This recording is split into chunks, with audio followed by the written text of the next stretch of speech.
Tentang Maulid Nabi, memang kaum muslimin ada perbedaan pendapat. Kok kamu bisa nggak cinta Nabi? Akan balik tanya, kok bisa ada orang nggak cinta Nabi? Apa yang kurang dari Nabi sampai nggak kamu cintai? Seandainya seluruh Arab, semua orang non-Arab sekalipun di dunia semuanya ngikuti Muhammad, aku satu-satunya orang yang nggak akan ngikuti Muhammad. Sombongnya sampai seperti itu, angkuhnya sampai seperti itu, bencinya sama Nabi seperti itu. Demi Allah, kalau seandainya di posisi itu bapakku datang, bapakku mau nyerang Nabi, bapakku tak bunuh, bapakku akan saya bunuh. Kalau dia mau nyerang Nabi, bapakku akan saya bunuh. Kenapa? Aku lebih mencintai Nabi daripada apapun juga. Cinta Nabi ini adalah kunci. Syarat kesempurnaan iman adalah mencintai Rasulullah Shallallahu Alaihi Wasallam.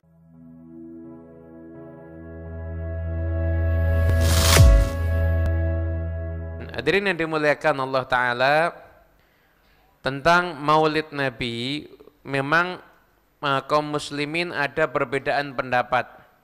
Kaum muslimin ada perbedaan pendapat.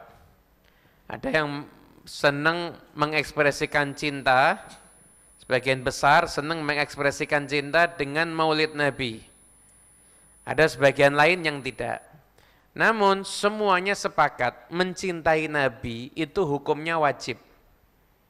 Mencintai Nabi Muhammad itu hukumnya adalah wajib. Nggak bisa ditawar kalau itu. Jadi setiap orang yang ngaku beriman, maka dia wajib untuk mencintai Rasulullah Sallallahu Alaihi Wasallam. Nah, kumpulnya kita di sini, ini dalam rangka kita pengen belajar untuk mencintai Nabi. Maka kita kumpul di tempat ini.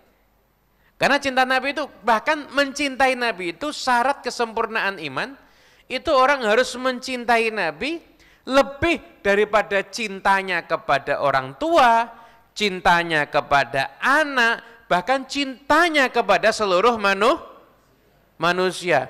Kalau sama istri, ya sama. Harus lebih mencintai Nabi dibandingkan istri. Sama suami sama, harus lebih mencintai Nabi dibandingkan suami, apalagi mantan. Nggak masuk daftar kalau itu. Yang wajib untuk harus dicintai itu adalah Rasulullah Shallallahu Alaihi Wasallam. Gini, nih, saya kasih contoh ya. Ini mungkin juga quotes hari ini dipikirkan juga. Suami yang cinta istri, tapi dia nggak cinta sama Nabi, dia nggak tahu bagaimana caranya ngajak istrinya masuk ke surga Allah Ta'ala. Kenapa? Karena caranya untuk masuk surga itu harus mengikuti ajarannya Nabi Muhammad. Dan termasuk ajaran Nabi yang diterima oleh para sahabat, bahwasanya sahabat itu sangat mencintai Rasulullah Sallallahu Alaihi Wasallam. Gitu. Jadi istri cinta sama suami sama, cintanya kepada suami nggak bisa menjadikan mereka masuk surga kecuali dengan harus mencintai Nabi Muhammad.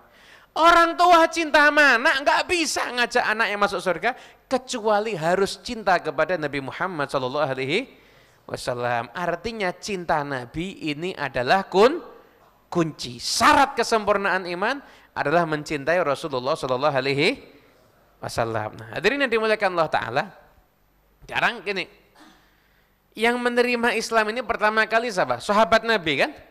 Jadi Nabi Muhammad SAW kemudian mengajarkan Islam kepada para sahabat. Artinya cara beragama paling benar caranya siapa?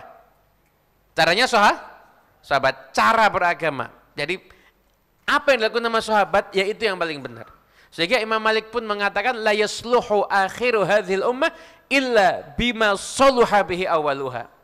Umat yang generasi akhir nggak akan jadi baik, nggak akan benar kecuali ngikuti umat zaman yang awal. Jadi umat zaman now itu kalau pengen bagus ngikuti umat zaman old dulu, baru dia akan bagus. Nah sekarang saya akan memang saya sengaja bawa kitab karena ini yakin ini pasti disediakan meja.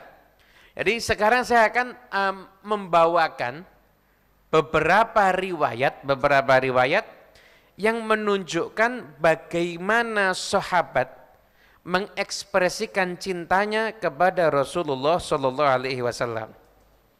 Nah, kitab ini dikarang oleh salah seorang ulama Mesir dan ini dirangkum dari berbagai macam dan berbagai versi kitab tarikh. Katakan di sini bahwasanya sungguhnya sahabat itu ahabbuhu sallallahu alaihi wasallam aktsar minal aba wal ummahat wal aulad wal amwal wal anfus. Aktsar min dhiya'i ayunihim. Bahkan mereka ini sahabat itu mencintai Nabi lebih daripada ayahnya, ibunya, anaknya, hartanya, dan semua yang berharga menurut mereka. Bahkan cahaya mata mereka sendiri pun mereka lebih mencintai Nabi Muhammad SAW dibandingkan itu semuanya. Diriwayatkan oleh Sayyidina Asma binti Umais. Sayyidina Asma binti Umais. Asma binti Umais itu beliau istrinya Sayyidina Abu Bakar As-Siddiq. Sayyidina Abu Bakar As-Siddiq. Sayyidina Abu Bakar As-Siddiq ini karena idza faragha min salatil isya, kalau sudah selesai salat isya, jama'a rijlaihi wa wadha'a wajhahu baina rukbatayhi. Beliau itu menggabungkan kedua kakinya lalu meletakkan wajahnya di antara kedua lutut. Di antara kedua lutut. Wattajalil haid, kemudian menghadap ke tembok, wa akhadha yaqul, dan dia berkata, wa syauqa ilaika ya Rasulullah, wa syauqa ilaika ya Rasulullah. Artinya apa? Sayyidina Abu Bakar Siddiq itu, jadi kalau sudah ba'da isya bukan maulidan lagi.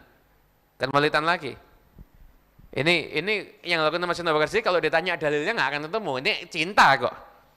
Itu habis sholat isya, habis sholat isya, waktunya aja ditentuin.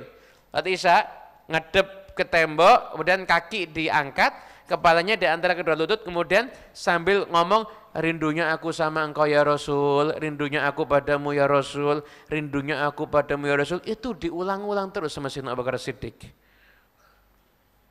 Sampai istrinya mengatakan apa? Kunta ma'ah wa ghadan takunu ma'ah. Enggak apa-apa, kamu kan dulu sama Nabi, besok kau juga akan kumpul sama Nabi. Maka aku selalu ngulang itu, menghibur itu sampai nanti dia kalau sudah sama gitu lihat istrinya nolak gitu, nanti teruskan lagi. Seperti itu Sayyidina Abu Bakar Siddiq. Artinya ekspresi cintanya sama Nabi Muhammad SAW itu sampai belum meratap dan kemudian menghadapkan diri ke tembok. Sekarang kalau ada yang bilang ini termasuk zikir apa enggak ini? Masuk zikir apa enggak ini? Nah, dalam hadis riwayat Imam At-Tabrani, Nabi Muhammad bersabda zikru aliyin ibadah. Lah kalau zikir ingat Sayyidina Ali itu ibadah, gimana kalau ingat sama Nabi Muhammad SAW? Gimana kalau ingat sama Rasulullah SAW? Kalau ingat sama Nabi, apakah berarti lupa sama Allah? Enggak, justru ingat kepada Allah Subhanahu wa Ta'ala. Agadah, ini adalah Sayyidina Abu Bakar As-Siddiq. Kemudian juga kisah dari salah seorang sahabat. Namanya Syaibah bin Uthman bin Talhah. Syaibah bin Uthman bin Talhah. Nah, ini isinya kita baca riwayat-riwayat cerita-cerita ya. Nanti sampai penceramah berikutnya Habib Jindan, Habib Ahmad Muzabak hadir, nanti waktunya kita berikan kepada beliau. Syaibah bin Uthman bin Talhah sebelum masuk Islam, beliau itu mengatakan apa? Lau lam yabqa minal Arab wal ajam ahadun illa taba'a Muhammadan mattaba'tuhu abadan. Dari bencinya sama Nabi, dia sampai mengatakan apa? Seandainya seluruh Arab, semua orang non-Arab sekalipun di dunia semuanya ngikuti Muhammad, aku satu-satunya orang yang enggak akan ngikuti Muhammad. Sombongnya sampai seperti itu. Angkuhnya sampai seperti itu. Bencinya sama Nabi seperti itu. Kemudian Fathu Makkah mengikrarkan Islam. Lisan udah Islam, hati belum. Maka ketika perang Hunain, dia ikut barisan kaum muslimin. Perang Hunain itu setelah Fathu Makkah, ikut barisan kaum muslimin. Nah, dan ketika itu dia berkeinginan untuk membunuh Nabi Muhammad. Membunuh Rasulullah SAW. Dia lihat celah kanan, ada sahabat. Lihat celah kiri, ada sahabat. Belakang paling aman. Dia deketi Nabi sampai posisinya sangat dekat dengan Nabi Muhammad. Dan kalau seandainya dia menebaskan pedangnya, pasti akan kena. Dan posisi udah sedekat itu, dia udah ngangkat pedang, berarti ini udah bukan niat kejelekan, udah pedang diangkat, berarti sudah berbuat kejelekan. Kira-kira dosa terbesar di muka bumi yang lebih dosa daripada ini ada enggak? Membunuh Nabi, Nabinya Sayyidul Anbiya wal Mursalin. Ada enggak dosa yang lebih besar daripada ini? Ada enggak? Enggak ada kan? Berarti ketika dia sudah ngangkat pedangnya, status dia itu apa? Pelaku dosa terbesar di muka bumi. Karena dia bukan niat membunuh Nabi, tapi sudah action. Udah angkat senjata untuk membunuh Nabi. Tiba-tiba ada kilatan api, seperti petir gitu. Dia hampir menyambar dia, tapi enggak menyambar dia. Allah masih rahmat sama dia. Harusnya ya kesambar. Kesambar kalau perlu tegangan listrik paling tinggi itu. Oh, itu dosa terbesar di muka bumi kok. Itu cuma kilatan itu ada di depannya dia kaget, dia menutup matanya. Dan Nabi SAW itu lihat dia. Apa yang Nabi lakukan ketika Nabi manusia termulia menyaksikan pendosa yang akan membunuh beliau? Sama Nabi dipanggil dengan bahasa sayang, ya Syaib udnu minni. Ya Syaib, mendekat kepadaku. Maka ketika itu, fadanautu minhu, aku mendekati Nabi. Famasaha sodri, maka Nabi SAW memegang dadaku. Fawaqala Allahumma a'idhu minasyaitan, ya Allah lindungi dia dari syaitan ya. Begitu Nabi doa, fawallahi lahu wa kanat sa'ata idzin ahabba ilayya min sam'i wa basari wa nafsi wa adhaballahu azza wa jalla maka Nabi. Demi Allah ketika Nabi doa itu, aku lebih cinta sama Nabi dibandingkan pendengaranku, penglihatan, bahkan dibandingkan jiwaku. Semua kebencian kepada Nabi tiba-tiba menghilang. Kemudian aku yang awalnya membunuh Nabi, dia berdiri di hadapan Nabi SAW dan dia melindungi Nabi. Yang awalnya mau membunuh Nabi berubah menjadi rela terbunuh demi Nabi. Rela terbunuh demi Nabi. Bahkan itu tahu enggak Syaibah tuh membunuh Nabi kenapa? Karena ayahnya dan keluarganya ada yang terbunuh ketika perang sama umat Islam. Kata beliau, demi Allah, kalau seandainya di posisi itu bapakku datang, bapakku mau nyerang Nabi, bapakku tak bunuh. Bapakku akan saya bunuh. Kalau dia menyerang Nabi, bapakku akan saya bunuh. Kenapa? Aku lebih mencintai Nabi daripada apapun juga. Itu para sahabat di dalam mengekspresikan cintanya kepada Rasulullah Sallallahu Alaihi Wasallam. Kemudian dikisahkan juga, pokoknya kisah-kisah semua ini ya, kisah-kisah semuanya. Ngantuk? Ngantuk enggak apa-apa, langsung kita kasih qasidah. Pamit berarti anak ya Ustaz. Kalau ceramah lebih sebentar kan lebih ajib ya. Ya. Ada sahabat ini Badui. Sahabat ini Badui. Lah, ini Nabi tengah-tengah khutbah nanya, "Ya Rasulullah, kapan kiamat?" Kan polos ini. Anda bayangin kalau saya ceramah gini, lagi pidato, lagi khusyuk gini, tiba-tiba di belakang tanya kapan kiamat. Kan Anda ajak selfie langsung, ini orang nggak waras ini. Kapan kiamat? Orang Badui itu polos, apa adanya. Jadi kalau pengen tanya, ya tanya. Bahkan kalau pengen kencing di masjid kok. Tanya, kapan kiamat? Akhirnya ada riwayat Nabi langsung jawab, ada riwayat Nabi nggak langsung jawab. Selesai ceramah baru Nabi jawab. Siapa yang tanya kapan kiamat? Saya Rasul. Nabi tanya, apa yang kamu siapkan untuk kiamat? Dia mengatakan, ma'adatullah illa anni uhibbullaha wa rasul. Aku tidak punya persiapan apa-apa ya Rasul. Hanya saja aku cinta Allah dan Rasulnya. Maka ketika itu Nabi langsung menjawab, anta ma'aman ahbabta. Engkau bersama dengan orang yang engkau cintai. Anda tahu responnya sahabat gimana? Rasulullah wa nahnu kadzalik. Lah kalau kita gimana? Karena sahabat takut jangan khusus buat dia itu. Udah polos tanya, langsung dapat bonus, engkau bersama dengan yang engkau cintai. Sahabat takut jangan khusus buat dia ini. Kemudian sahabat tanya, ya Rasulullah kita gimana? Kalau kita juga ya? Nabi, iya kita juga. Apa kata Anas bin Malik? Fama farihna bi syai'in farihna bi qaulin Nabi anta ma'aman ahbabta. Aku enggak pernah senang dengan sesuatu seperti senangnya aku dengan ucapan Nabi, engkau bersama dengan orang yang engkau cintai.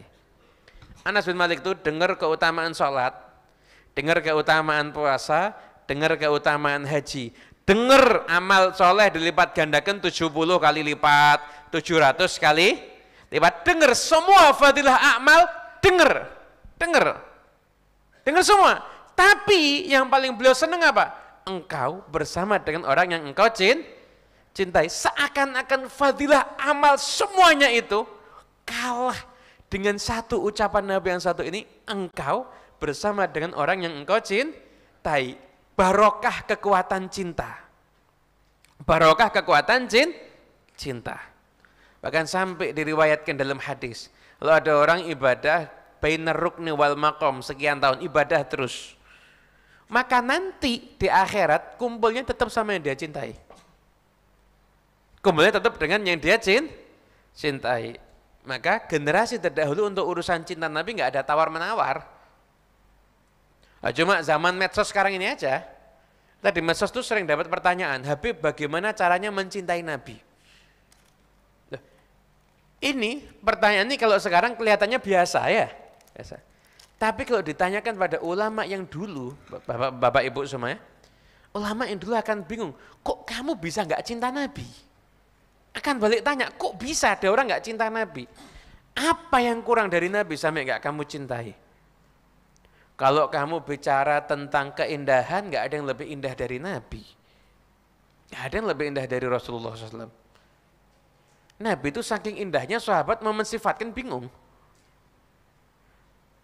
Abu Hurairah itu periwayat hadis terbanyak. Berarti intensitas ketemu Nabi sering nggak? Sering. Nah. Anda kalau ketemu orang setahun sekali, mensifatkan wajahnya susah, tapi bisa. Kalau Anda ketemu orang tiap hari, gampang enggak mensifatkan wajahnya? Gampang. Abu Hurairah mensifatkan wajah Nabi enggak bisa. Mau ngomong detail wajah Nabi, itu enggak bisa, bingung. Akhirnya beliau cuma mengatakan, ma ra'aitu syai'an ahsana min Rasulillah SAW. Jadi mensifatkan wajah Nabi itu langsung dia mau ngomong detail, nggak bisa. Akhirnya dia cuma ngomong gini, aku tidak pernah melihat sesuatu yang lebih indah daripada Rasulullah. Apa kata Abu Hurairah? Ka'anna syamsa tajri fi wajhi, seakan-akan matahari beredar di wajahnya Nabi Muhammad SAW. Orang itu kalau mensifatkan ketampanan atau kecantikan kan mentok. Oh tampan, oh cantik. Kalau ada embel-embel glowing, terus skincare-nya pasti mahal itu. Wah, ada embel-embel kan begitu, tampan, cantik, glowing dan lain sebagainya. Ini mensifatkan ketampanan itu sampai matahari. Karena sudah nggak ada ungkapan yang bisa membuat orang itu paham maksudnya dia, kecuali kata-kata itu loh matahari yang terang itu ya itu seperti itu. Itu seperti itu. Padahal mensifatkan Nabi dengan matahari dan rembulan itu cuma hanya min babit tamthil, dari bab permisalan. Kalau aslinya Nabi Muhammad lebih terang daripada matahari dan rembulan. Lebih terang Rasulullah dibandingkan matahari dan rembulan. Matahari ada gerhana, rembulan ada gerhana. Nabi Muhammad gak pernah ada gerhana keindahannya. Selalu indah dan sempurna. Al-badru yakmulu kulla syahrin marratan wa hilalu wajhika kulla yaumin kamilu. Bulan itu menjadi purnama Purnamanya, indahnya, sempurnanya sebulan sekali. Tapi kalau wajahnya Nabi Muhammad SAW selalu sempurna dan indah setiap saatnya. Itulah Rasulullah SAW. Hingga diriwayatkan Rasulullah SAW itu nggak ada bayangannya. Nabi itu nggak ada bayangan. Kenapa? Karena nur, bukan benda. Beliau itu cahaya. Bahkan cahaya yang pertama kali Allah ciptakan adalah cahayanya Nabi Muhammad SAW.